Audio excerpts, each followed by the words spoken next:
here's a totally different question. How would you review the head count in town hall, and is it necessary to review the head count? The head count at town hall.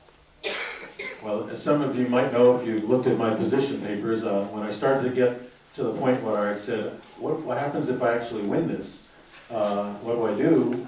The first thing I asked for, based on my corporate experience, is, well, show me an organizational chart. Show me how the organization works, because every organization I've been with and that I come into new, I want to see that organization chart. I want to review it. Headcount is one, but also for the various relationships between the organizations, and to look again, as I mentioned before, the processes that are involved, because that's really where you begin to save money. And more important, you end up with better customer service. We don't talk about customer service very much in town hall, but we should, because we do provide customer service here. And so we need to constantly look at the way we do our activities. The way you begin that is you begin to look at the organization. You also look, as I would plan to do, is you start with your department heads. You interview them. You make sure you understand what their job is, what they're doing, how they're doing it.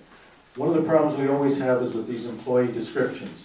The problem with them is about as soon as you write them, they're out of date, because everything is changing so fast. As I'm fond of saying, if you want things to stay the same, something's going to have to change, because change is all around us. And if we're not ready for that change and not making our workforce here accommodating to those changes, we're going to be left in the dust. So I think it's very important that any new person coming in, even if you're there for a while, you should constantly look and say, is my organization designed right? Very often you need more people in some departments and less in the other. Times have changed. We know our building activity today is nowhere near what it was 4 years ago, 6 years ago. I was looking through some planning documents recently, and it's amazing when you go back to the time we had 2002, 2003, the number of subdivisions and activities that were going on. And now we don't have that. Sir. Mr. Davis. Wow. Head count at town hall. Head count. I almost forgot the question. All the employees of town hall do their job. They know their job. They've all been here 15, 20 years. The department heads, for the most part, they know what they're supposed to do. They know their jobs. There are job descriptions for every job in town hall. To think that you would come in and tell a department head who's been here for 15 years how to do their job, how to change what they do, is just to me ludicrous. We emphasize all the time at staff meetings, the customer is number one, and that's what we do. The town is a service provider. We do not have a product, we provide a service to the taxpayer. And we provide that service very well. We've encouraged all our departments to interact with each other, so that if there's a shortage in one department, someone else can go in and help out on a temporary basis, so we don't have to hire temporary help. We have cross-trained employees. When a building official goes out on a inspection and sees a wetlands violation, he knows that wetlands violation and he asks that it be corrected. And he notifies the wetlands officer that there is a violation out there, and the wetlands officer can go out and check to make sure it has been done. But these are the things that we cross-train our people to do, and it works. This town works very efficiently with the people we have, and it will continue to do so. Excellent. Well, here's an interesting question that I hope you'll both enjoy. Mr. Davis, to you. If you had a magic wand and money were no object, what would you dream for Salisbury?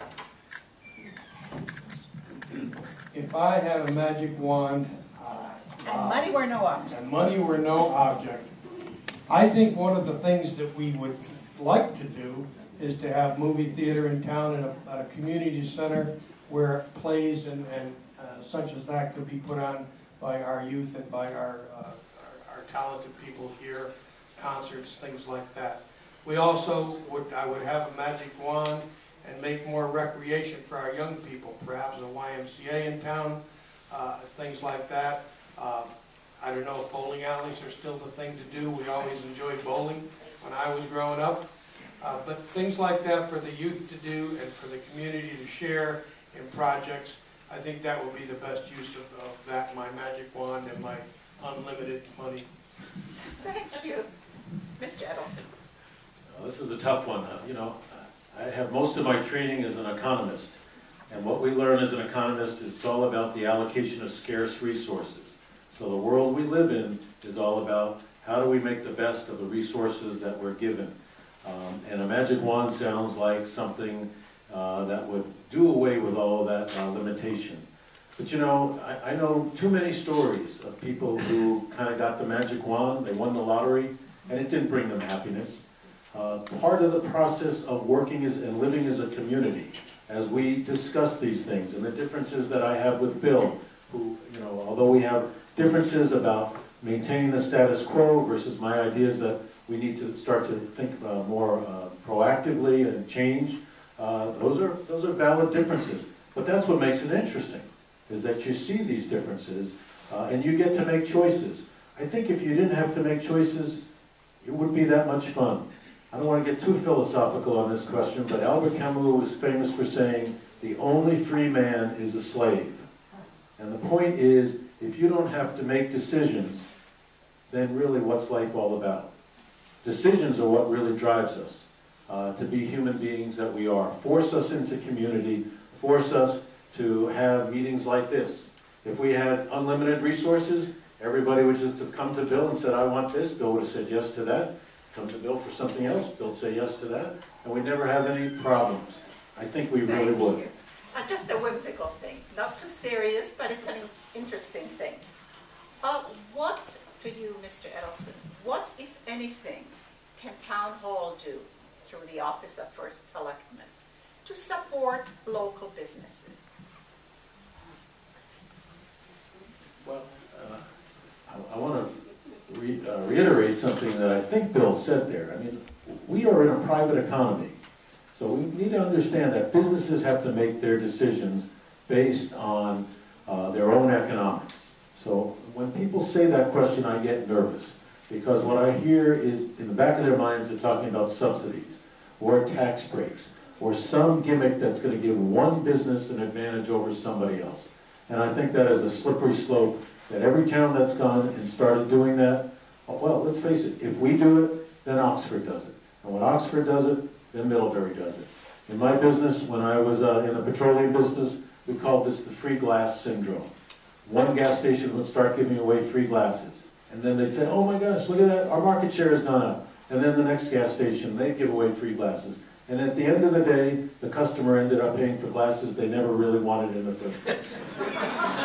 We don't want to get into that trap, okay? But again, I'd say as first selectman, we have to create a very professional looking office that when people walk in and they go see our office space here and they come to speak to people, they feel they're being treated professionally, they're treated even-handedly, meaning that everyone gets the same shot. And just as an example, I still don't understand why Bill did what he did. His public works director came to him and said that he doesn't want to go out for bids for snow plowing. Now this is after, I'll say 2 years, maybe more, of discussions about bidding process. And he said, we don't want to go out and bid because we know the people who plowed our streets, we want to stay with them and not go out. Now, that to me, after what the citizens have said, implies that we're slipping back into that same old approach that says, we know the best people to hire, so we don't know to go through bidding. We'll just tap them on the shoulder and say, we need you to do that again. Now, there are many ways to work around the bidding process, and a lot of them are quite appropriate.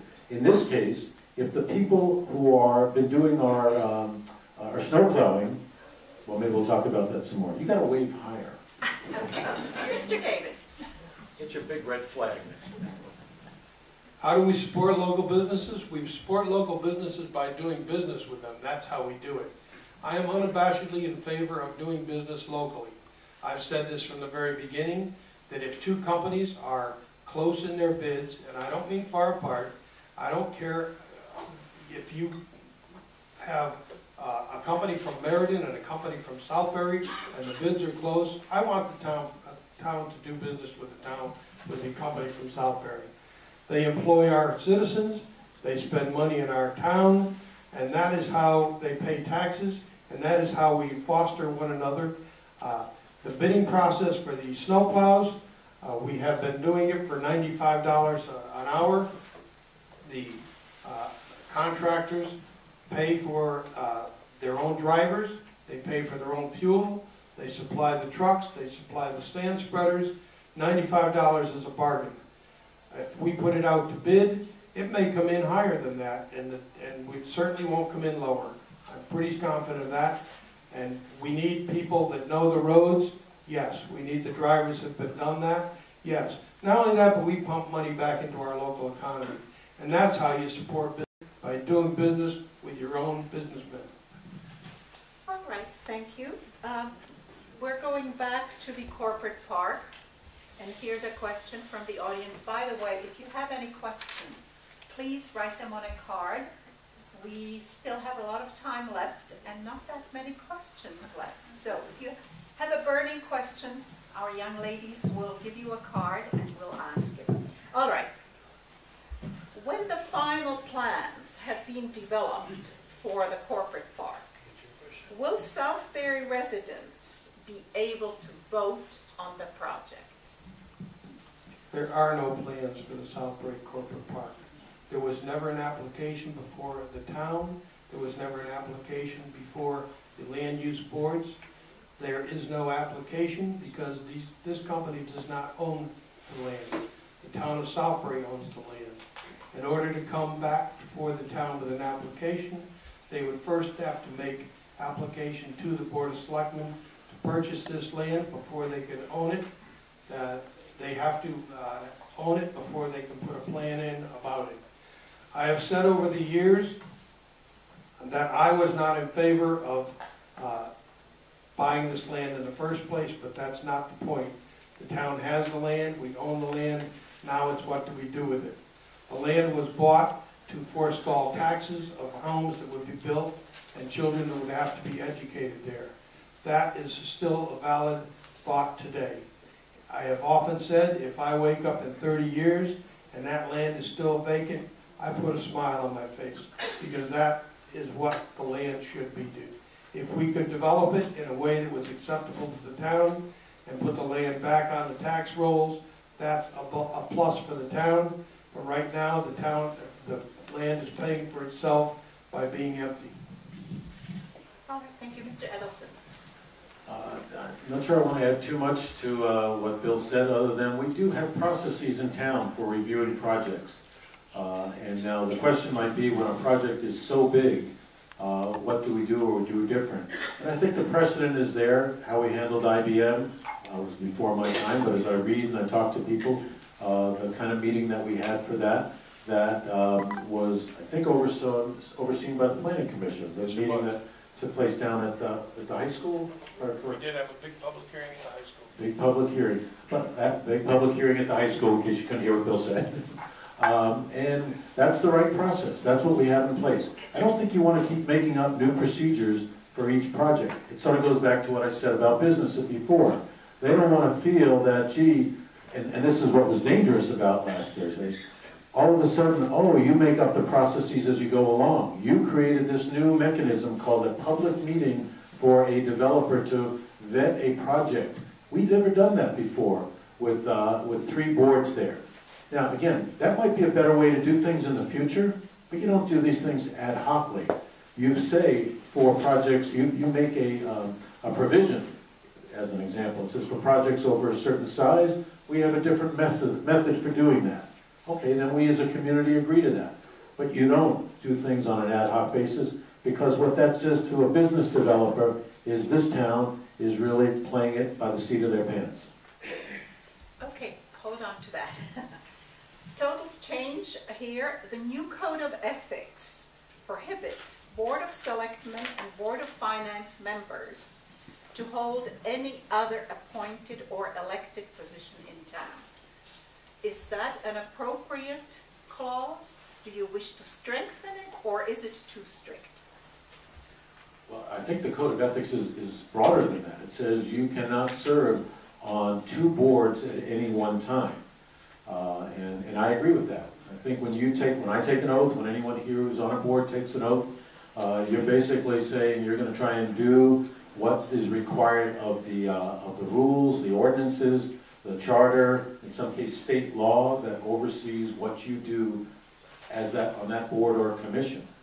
So we want to know when people vote, what they're voting about. Are they voting as a member of that board, or maybe they're voting as a member of this other board? So, and just because the question was asked, I want to be clear. My term on the Board of Finance will end December 5th or whatever it is. So I will not be there. Now, I do want to take a second to say, I think it's really not correct for somebody to look at Region 15 as if it's not a town board. Region 15 to me is as much a town board as anything else. And I think per our Code of Ethics, it's inappropriate for somebody to be on the Board of Selectmen and the Board of Education at the same time.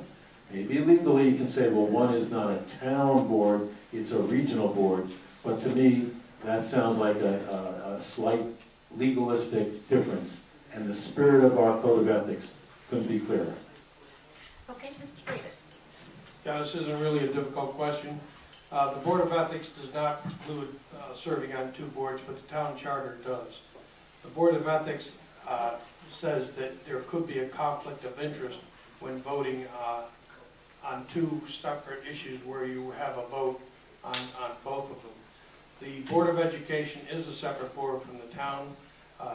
Region 15 is a whole separate municipal, if you will, entity from the town. So nothing in the charter or state statute precludes someone from serving on both boards. However, when it comes to a vote, there may be an ethical question if the person votes on, say, the school budget, then it's brought before the town. They would probably have to recuse themselves from voting as a selectman on that budget so they wouldn't have a conflict of interest. Okay. Can you give us some specific ideas how you will collaborate with Region 15 schools? It's a question that came from the audience, and it's yours. The town of Southbury has always been very supportive of its educational system. The town has been willing to fund the system to demand and get excellence from it. I think the Board of Education has done a good job in overseeing the way the children are educated in this town. I know I have good interaction with both Keith McLiberty, who's the business manager, and Dr. Sippy. We do talk often, especially around budget time.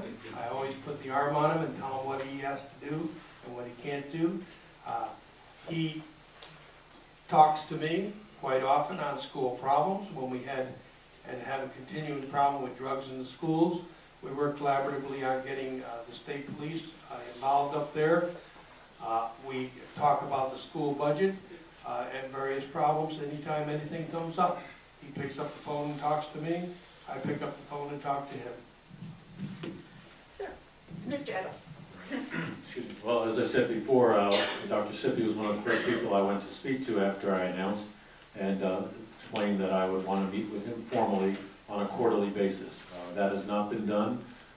Basically, the interaction between our Board of Selectmen and the Board of Education, Dr. Sippy, is via one of the selectmen, in this case Carol Hubert, has been the liaison for many, many years. So to me, the board, Region 15, is so critical that I would say here that that would be a liaisonship, if that's the right word, that I would say the first selectman needs to do. Region 15 is just too important to delegate to another selectman. Okay, here's at least 3 questions that deal with the support of local business located in Pomeroy Office Park. There is some feeling that perhaps there could be more done for those local businesses in Pomeroy Park. So would you care to answer that? It goes to you, Mr. Edelson. Well, I think I'm finally going to have to say I don't think I have a comment on this one. I'm not really sure I understand the question, and I'm going to give this one to Bill, and I'm going to listen with a lot of interest. For once we agree. There I don't know what interaction the town can have with the, Oh, maybe that's the obvious part. I turned it off. You know, encourage people to do business there. I'm at a loss for how we could help them to do anything else. I get my hair cut there. Not being from this area, I'm not quite sure what the issue is, but the question came up several times, at least 3 cards, and so I thought we'd better answer. All right, totally different topic to you, Mr. Davis. Are there some issues that need addressing as far as adequate water supply and sufficient sewers in town? And how would you address those issues? The water is supplied by Heritage Village Water Company. It's, I believe it's owned by Aquarian. I'm not certain about that. Shut up. It's supplied by a private water company. They're controlled by the Public Utility Commission in Hartford. We have adequate water supply. They have drilled a new well. We are going to export water we do export water into Middlebury, which is a problem to me on the planning side, because water goes out of the Pomperaug Basin and into the Naugatuck River Basin, so it does not recharge in our own system. We are sending water over the hill into the Southbury Training School. That does recharge back into our aquifer. But right now, it's all in the hands of the Heritage Village Water Company and the Public Water Utility. Okay, Mr. Edelson. Let's see. This is an interesting one, and probably I know too much to do in a minute and a half. But let me assure you that the work that we have done in this community and supported as Southbury has supported more than any other town the Pomperaug River Watershed Coalition's scientific studies. And all of those studies, which have done mostly with the United States Geological Survey, say that for the foreseeable future, meaning until we build out everything that we have zoned, commercial, residential, we have sufficient water supplies. My concern is water quality. And I've said this several times, we have the canary in the coal mine up in Woodbury, what they call the middle quarter, where the USGS has done significant monitoring. And what they're finding there, well, they're finding what they expect because of the mobile and shell stations. There are plenty of hydrocarbons in the water there. But now what they're finding is what we call anthropogenic chemicals. That's the stuff we put on our lawns. These are starting to filter down. It takes years, but they're now starting to first show up in the water supply there. Most of us do not depend on Heritage Water for our water supply. Most of the households here get their water from private wells. All those private wells get their water from a common aquifer. And that aquifer is something that we've got to protect. Because if we don't, once it's gone, it's going to take a long time to get it back into shape. And that's why I believe we need to more actively monitor our water supply and our aquifer. Ironically, we have the ability to do that, not as extensively as I would like. But when we put in Settlers Park, as part of the condition there, we put in wells. But we haven't been doing the ongoing monitoring. You can't just monitor once and say game over. You got to keep doing it. And so I would be very committed to making sure that we are actively working with others like the Watershed Coalition to make sure our groundwater is being monitored, so if we begin to see problems, we don't wait until it's too late to respond. Thank you. Okay. What is your plan, Mr. Edelson, and later on Mr. Davis, for increasing the energy efficiency in Town Hall? Period? In town. In town. How will you use the resources of the new Connecticut Energy Act of 2010? Very good question. Did you hear me? First, I want to refer back to the energy audit. We got a grant. Bill will help me with the numbers, but approximately $80,000 to look at energy efficiency of the town. town hall, and I should say town buildings, 4 of the town buildings that were older.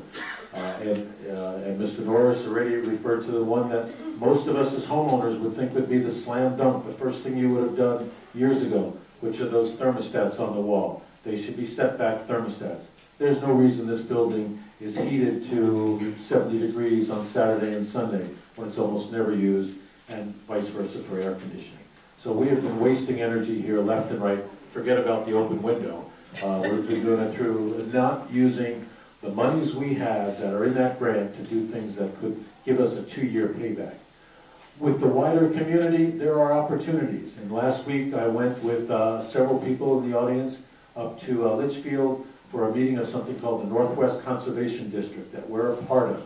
This is an organization that used to be focused on soil and water conservation, but is now recognized that energy conservation for communities throughout Northwest Connecticut is their #1 priority.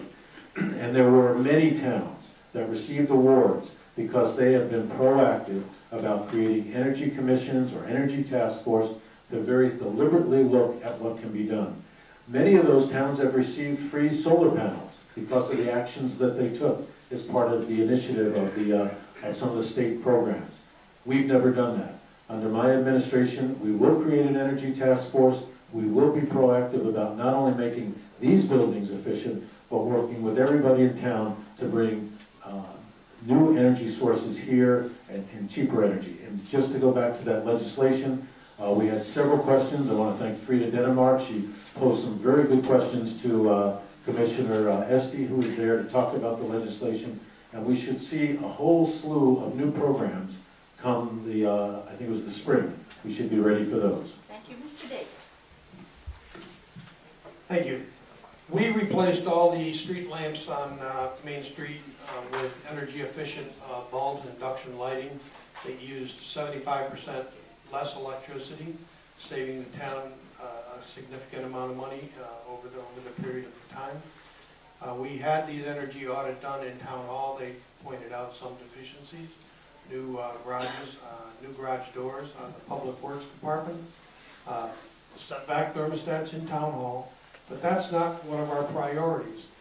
All our employees turn their thermostats down before they go, just like you do before you go to bed if you don't have a setback thermostat. What we are concentrating right now is trying to get new boilers in Town Hall that are more energy efficient. We're looking very seriously at natural gas. Yankee Gas has a pipeline goes right down Main Street. We've contacted them. We can get them to run gas to Town Hall for nothing. They will trench it, they will pipe it, and we will be responsible for it once it comes through the meter. It's expensive to do. We have to see what our return on investment will be on that, but that's one of the things we're actively looking at. We are looking at instantaneous hot water heaters for our bathrooms. These are units that are mounted right in the plumbing near the bathrooms and water sources, so that we don't have to have a tank of hot water that's hot all the time. This is another possibility, but once again, it's not cheap. And our hot water heaters are working fine right now. When we redo the furnaces, we probably will go to that system. But right now, we're concentrating on saving the energy where we can. I have worked with Frida on electricity for Heritage Village. We've been trying to find a consortium where you could buy electricity cheaper than you do now.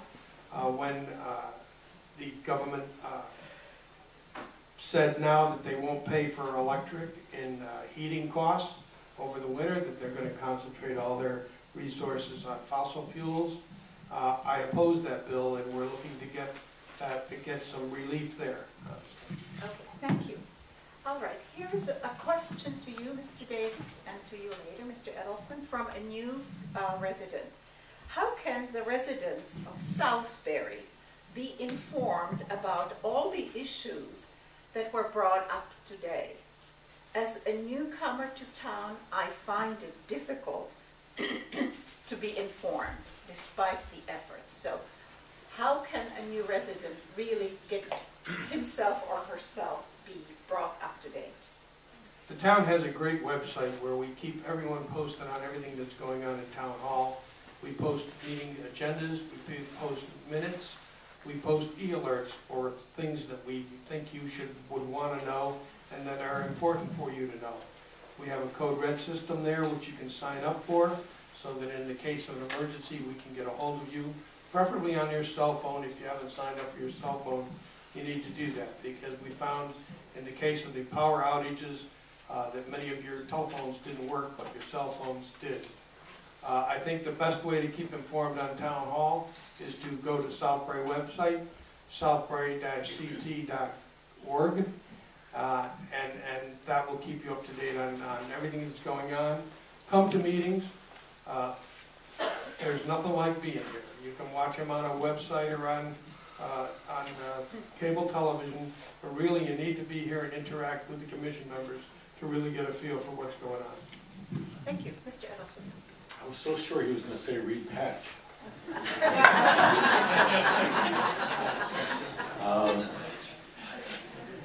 I empathize with the question, because I think it is difficult, and I want to specifically speak about our meetings. I've tried since I've moved here to come to many meetings, whether it was the Economic Development Commission, Planning, Board of Finance, and most of all Board of Selectmen. And it is very, very difficult to sit in the audience and have a clue what's going on. Bill mentioned before about customer service. These meetings are not friendly. You sit there, you can hardly hear what people are saying. They're looking at documents, you have no idea what they're about. It was almost comical last Thursday when Tom Crow came up here with a poster of the Heritage Village sidewalk, and we in the back had no idea what he was pointing at. Several of us came up front here to try to get a look, still couldn't even get a view of what it was. And yet the technology for doing this is so obvious. Basically, to put a screen projector here, require that people come in, they have things that are on their computer, whether it's the agenda, it's the minutes, you have it up front there. I am very positive, even from my own experience on inland wetlands, a lot of times the commissioners don't even have the same page in front of them. And so they're talking about something different. We spend an inordinate amount of time when the Board of Finance and Board of Selectmen go through the budget. Which number are you looking on? Which page are you at? You have a screen up here, you have the number, everybody's looking at the same thing. This is not 21st century technology, folks. This is pretty old stuff that's been around. And every organization I go to is using something like this. Our meetings for someone new moving to this community are very difficult to follow and feel that you're being invited to participate in the process. We need some change. Okay, this is a little bit of a follow-up.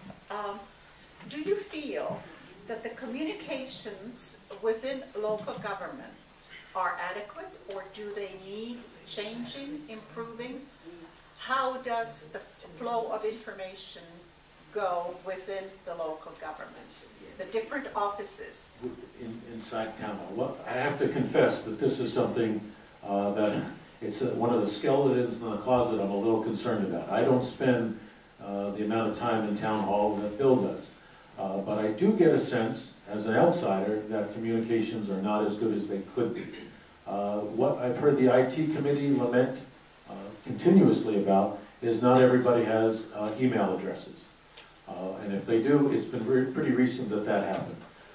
I know in my organization, and I'm talking about back in the 80s, when we brought email in, the amount of collaboration that went on, the amount of involvement and investment that all employees at all levels had because they had email where they could communicate with everybody else went up dramatically.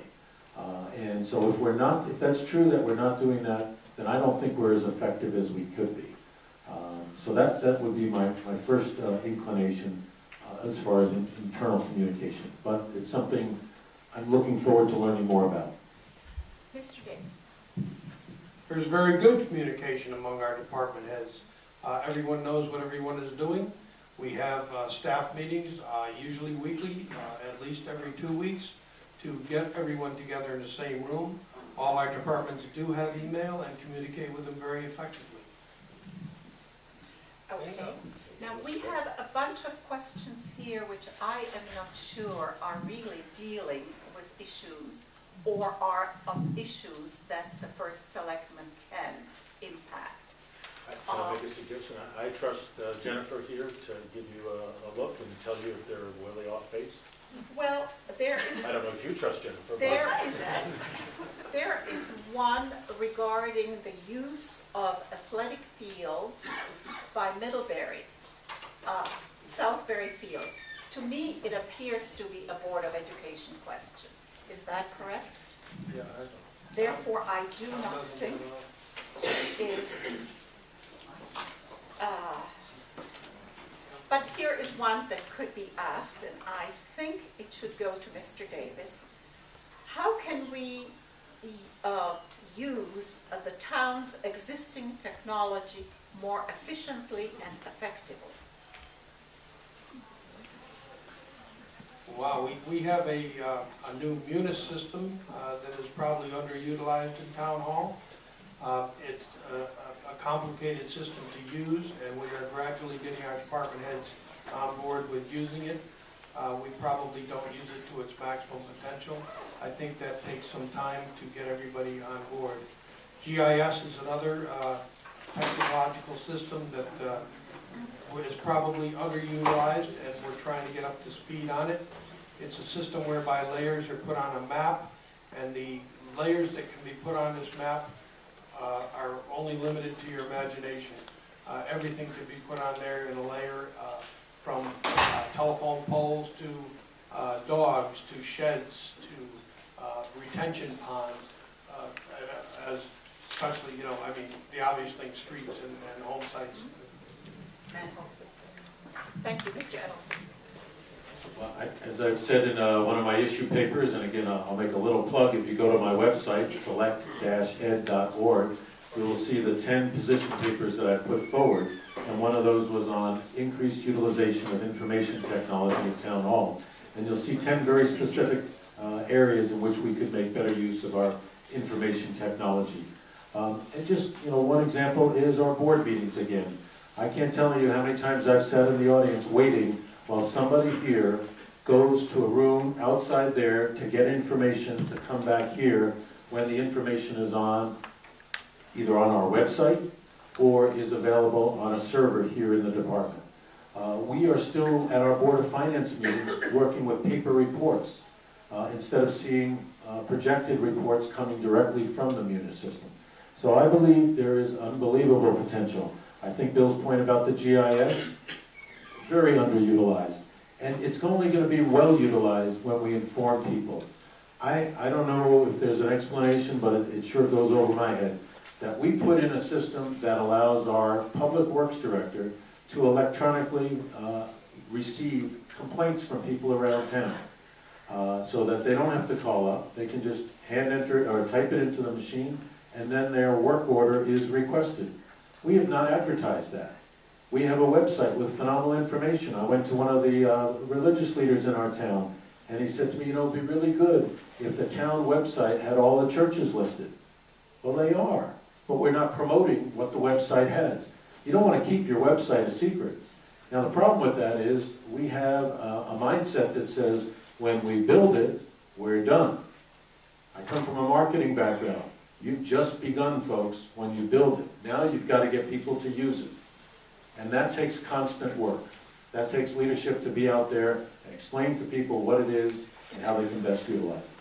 Okay, I think we have asked, according to my records, 20 questions of your candidates.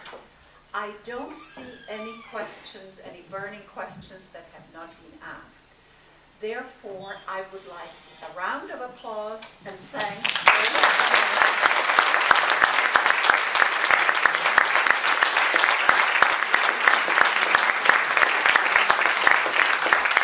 And I turn it over to Joyce, who will remind everybody to vote on November 8th.